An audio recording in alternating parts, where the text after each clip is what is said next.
ఎలా నొచ్చుకుంటున్నాయి అని అక్కడున్న శాస్త్రులు ఆశ్చర్యపోతున్నారండి. మొదట అపోస్తులను వాడుకుంది ఎవరినో తెలుసా?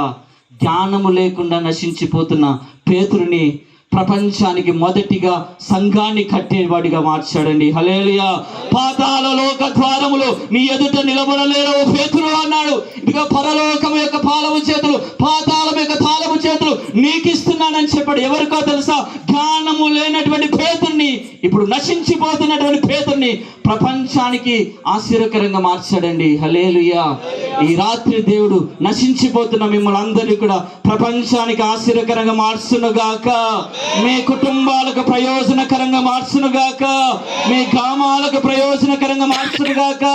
లోకమందు జ్యోతుల వలె మీరందరూ కూడా ప్రకాశించుదురుగాక. క్రీస్తు వెలుగు మీలో, మీ కుటుంబంలో, మీ గ్రామంలో యేసు నామములో ప్రకాశించునుగాక. ప్రజలందరూ ఆ వెలుగును అనుభవించుదురుగాక. చీకటి ప్రాంతాన్ని విడిచి వెళ్ళునుగాక. గలిలయ ప్రాంతంలో ఉన్న చీకటి తొలగిపోయినట్టుగా ఈ పాత తండలో ఉన్న చీకటి అంతా తొలగిపోవునుగాక. సాతాను యొక్క గుడ్డితనం, మనోనేత్రాకు కలిగే గుడ్డితనం యేసు నామములో తొలగిపోవునుగాక. హల్లెలూయా. ప్రపంచానికి ఆశీర్వకరంగా మార్చింది ఎవరినో తెలుసా? ఏ జ్ఞానము లేని వాటి వారిని మార్చాడు. వారిని అంతగా వాడుకున్న దేవుడు మనల్ని వాడుకోలేడా చెప్పండి? నిన్ను నువ్వు దేవునికి అప్పచెప్పుకోవాలి. హల్లెలూయా. ఏ జ్ఞానము లేని వారు దేవునికి అప్పచెప్పుకున్నారండి. అన్ని జ్ఞానాలుండి నా జ్ఞానం చేత నడిపించబడుతున్నాను, నా ఫలము చేత నేను నడిపించబడుతున్నాను, నా ఆస్తి చేత నువ్వు నడిపించబడుతున్నావు అనుకుంటే అది నేను నిత్య నాశనంలోకి తీసుకుని వెళ్తుంది. హల్లెలూయా. మీ లెక్కనే ఈ పాత తండలో ఉన్నట్టుగా ఒక రోజు ఆ ఇజ్రాయెల్ దేశంలో ఒక మంచి ధనవంతుడు 100 ఎకరాలు అవలీలలుగా చేసేస్తాడు. అవసరమైతే ఇంకొక 100 ఎకరాలు కౌలు తీసుకొని విస్తారంగా పంటలు పండించేవాడటండి ధనవంతుడు. నిరంతరం అతడు పండిన పంటలతో ఊదా రంగు బట్టలు ధరించుకొని తన అన్నదమ్ములతో, అక్క చెల్లెలతో, బంధుమిత్రులతో రోజు సుఖపడుతూ ఉండేవాడు. కానీ దేవుని సన్నిధికి రావడానికి ఎక్కడ కూడా తనకు అవకాశం ఉన్నా కూడా రాలేకపోయాడు. ఒకరోజు ప్రాణం వెళ్ళిపోయింది. ఎక్కడికి వెళ్ళాడు? చుక్క నీటి బుక్కు కూడా దొరకట్లేదటండి అతనికి. హల్లెలూయా. నీకున్న బలాన్ని బట్టి నువ్వు ఆధారపడుతున్నావా? నీకున్న ఆస్తులను బట్టి, భూములను బట్టి నువ్వు ఆధారపడుతున్నావా? జ్ఞానము లేనివాడిగా ఉంటున్నావా? జ్ఞానము కలిగిన వాడిగా ఉంటున్నావా? దేవుడిచ్చిన ఈ భూమి, దేవుడిచ్చిన గాలి, దేవుడిచ్చిన నీరు పురుచుకొని దేవుడి సన్నిధిలో అనుభవించలేని అజ్ఞానమైన బ్రతుకు మనకు ఉండకూడదు. నీ సన్నిధిలో ఒక్క దినము గడుపుట 1000 దినాల కంటే శ్రేష్టం. నువ్వు 1000 దినాలు ఉదారంగా వేసుకొని ఇంతకాలం తిరిగినా నీకు పరలోక రాజ్యంలో ఒక బుక్ నోట్ కూడా దొరకదు. హల్లెలూయా. నేను కూడా ఈరోజు జాబ్ చేస్తే నాకు 2 లక్షల జాబ్ వస్తుంది. కానీ వాటన్నిటిని పెంటతో ఎంచుకొని ఆయా ప్రాంతంలో నశించిపోతున్న వారిని దేవుని సహాయంతో వెతికి పట్టుకొని అనేకులను ప్రయోజనపరిచి ఆ నరకమనే ఊపులోంచి విడిపించడానికి దేవుడు నన్ను ఆ జాబులోంచి, ఆ రెడ్డి కుటుంబంలోంచి బయటికి తీసుకొచ్చి కుల, మత, జాతి, వర్గ భేదము లేకుండా ఒక పరలోక రాజ్యానికి చేర్చగలిగిన ఒక సాధనంగా దైవ సేవకు అనేక ప్రాంతాల్లోంచి దేవుడు ఏర్పరచుకుంటున్నాడు. దేవుడు సేవకుని ఎందుకు పుట్టిస్తారట? మనిషిలో ఉన్న దుష్టత్వాన్ని మరలు కొలిపి అతన్ని ఆశీర్వదించడానికి దేవుడు లోకంలో సేవకులను పుట్టిస్తాడు. హల్లెలూయా. హల్లెలూయా. ఈరోజు నీకున్న జ్ఞానాన్ని బట్టి బ్రతుకుతున్నావా? ప్రభువా నీ జ్ఞానం నాకు దయచేయమని అడుగుతున్నావా? 40 దేశాలకు రాజైన దావీదు దేవుని సహాయాన్ని కోరుకుంటున్నాడు. ప్రపంచానికి ప్రధానమంత్రిగా యోసేపుని పెట్టిన దేవుని స్థానం, దేవుడు యొక్క ఆలోచన తీసుకుంటూ ఉన్నాడు. ఈరోజు ప్రపంచంలో ఊజు దేశంలో గొప్పవాడైన ఊజు ప్రతిరోజు అరుణోదయంన తన కొరకు, తన కుటుంబాల కొరకు ఏ విధంగా జ్ఞానంతో నడుచుకోవాలో దేవుడి సన్నిధిలో కనిపెడు. అతని కంటే గొప్పవాడు ఊజు దేశంలో లేడట. కానీ ఆస్తిని బట్టి అజ్ఞానంగా ప్రవర్తించలేదు, కుమారులను బట్టి అజ్ఞానంగా ప్రవర్తించలేదు. ప్రతిరోజు జ్ఞానము కలిగి దేవుని సన్నిధిని వెతుకుతూ ఉన్నాడు. హల్లెలూయా. ఎవరు జ్ఞానవంతుడో తెలుసా? పుట్టించిన దేవుణ్ణి జగత్ పునాది వేయకబడక ముందే ఆయన సంకల్పాలలో తల్లి గర్భంలో రూపించబడిన మనము ఆయన సన్నిధిని వెతకడమే జ్ఞానం. హల్లెలూయా. ఆయన సన్నిధిని వెతకకుండా ఈ లోకంలో నువ్వు ఎంత జ్ఞానము కలిగి తిరిగినా ఆ ధనవంతుడు ఎన్ని కోట్లు నింపుకున్నా చుక్క నీటి బొక్క కూడా అతనికి ప్రాణం పోయిన తర్వాత రాలేదండి. హల్లెలూయా. ఈ రాత్రి కాల సమయంలో వచ్చి మీ అందరికీ దేవుని జ్ఞానం దేవుడు సమృద్ధిగా దయచేయునుగాక.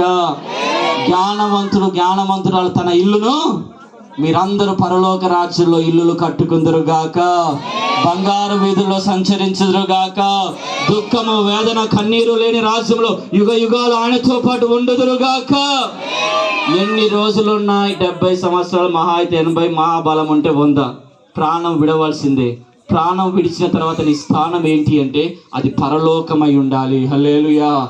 యేసు అంటాడు, నేనే మార్గమును, నేనే సత్యమును, నేనే జీవను, నా ద్వారా తప్ప ఎవడు పరలోక రాజ్యంకి రాలేడు.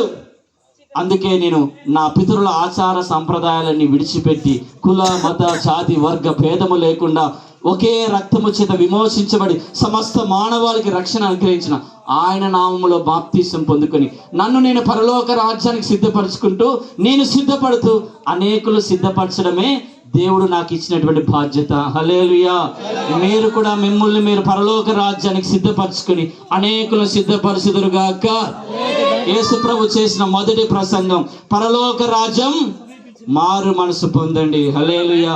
మీరు పొంది అనేకులకు మారు మనసు అనుభవాలు నడిపించండి. నిశ్చయంగా ఈ క్రిస్మస్ మీ కుటుంబాలకు, ఈ ప్రాంతానికి, అనేక ప్రాంతాలకు దేవుడు మిమ్మల్ని ఆశీర్వకరంగా నిలబెట్టునుగాక. ఇట్టి లేఖనాలు దేవుడు మన అందరికి ఆశీర్వకరంగా మలుచునుగాక. అందరూ కళ్ళు మూసుకోండి. మన మధ్యలో ఉన్న దైవజనులు మనల్ని ముగింపు ప్రార్థనలకు నడిపిస్తారు.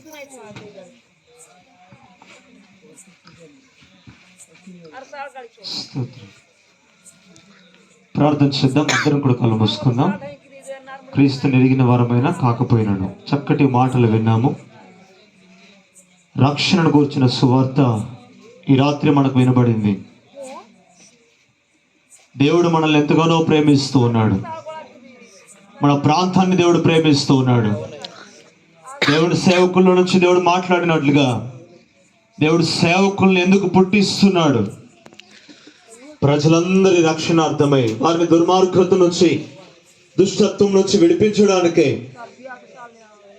అట్లాగే తప్పిపోయిన నరులను, నశించిన దానిని వెతికి రక్షించడానికి యేసు క్రీస్తు ప్రభువారు మనుష్య కుమారుడిగా ఈ లోకానికి రావాల్సి వచ్చిన సంగతిని దేవుడు స్పష్టంగా ఈ రాత్రి మనందరితో మాట్లాడి ఉండగా దేవుడు మాటలు ఆలకించిన ప్రజలారా, దేవుడు మాటలు ఆలకించిన నా ప్రియ గ్రామ బిడ్డలారా, గ్రహించుదాం.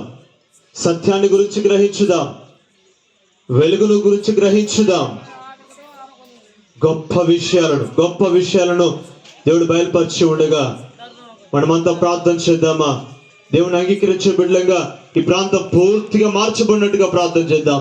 సంపూర్ణ రక్షణ ప్రతి ఒక్క ఆత్మకి రక్షణ కలుగునట్లుగా మనందరి బాధ్యతగా ప్రార్థన చేద్దాం. ఇక్కడ చేరి వచ్చిన ఏ ఒక్కరికి దేవుడు అంటే అయిష్టం లేదు. వ్యక్తిగతంగా తెలిసిన వాడిగా మీకు జ్ఞాపకం చేస్తున్నాను. కష్టం వస్తే, బాధ వస్తే, ఓ తేలు కరిస్తే, ఓ పాము కరిస్తే ఖచ్చితంగా గుర్తొచ్చే ఏకైక దేవుడు యేసుక్రీస్తు ప్రభు. ఎంత మంచివాడో తెలుసు, ఎంత గొప్పవాడో తెలుసు. కానీ ఆయనను సొంత రక్షకునిగా అంగీకరిస్తే ఇంకెంత గొప్ప ఆశ్చర్య కార్యమో, ఇంకెంత గొప్ప దీవెనో తెలియకే ఇంకా ఒక్క అడుగు దూరంలో మనం నిలబడిపోయి ఉన్నాం. దేవుడు మాట్లాడుతూ వచ్చాడు. రక్షణ గురించిన గొప్ప విషయాలు తెలియపరుస్తూ వచ్చాడు. ప్రార్థిద్దాం.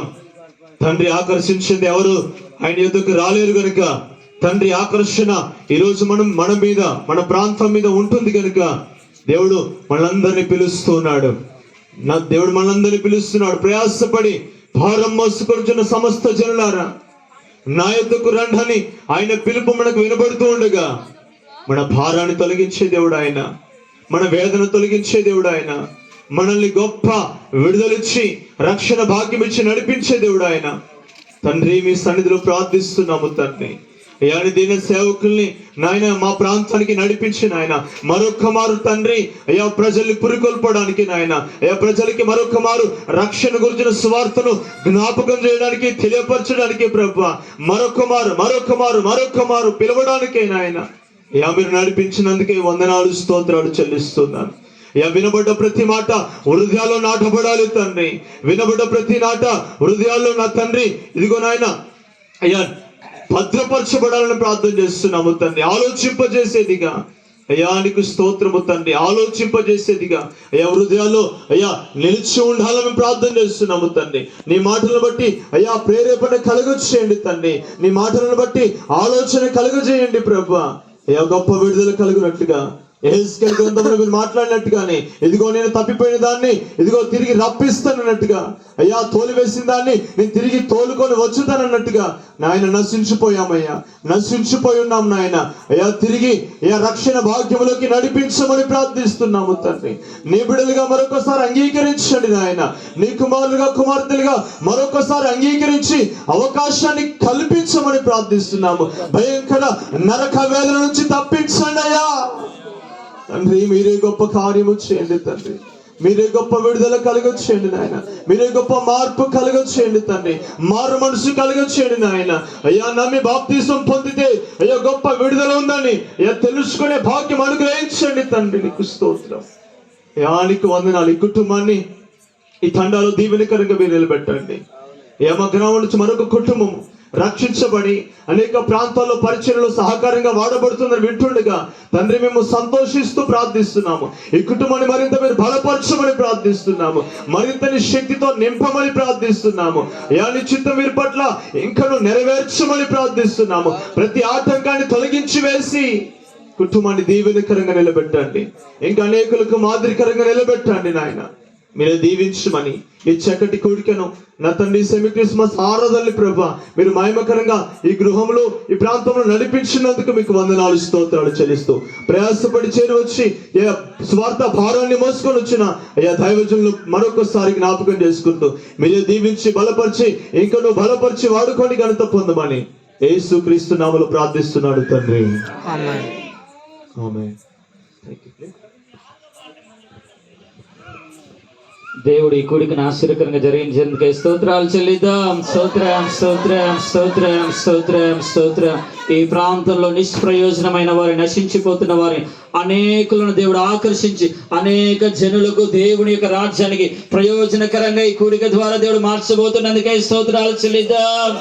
స్తోత్రం స్తోత్రం స్తోత్రం స్తోత్రం. మరి ఎంతో భారంతో మరి ఎంతో ప్రేమతో దైవ చిత్తానుసారంగా మరి ఈ కూడికను ఏర్పాటు చేసిన కుటుంబాన్ని కూడా దేవుడు సియోనులో ఆశీర్వదించినట్టుగా స్తోత్రాలు చెల్లిద్దాం.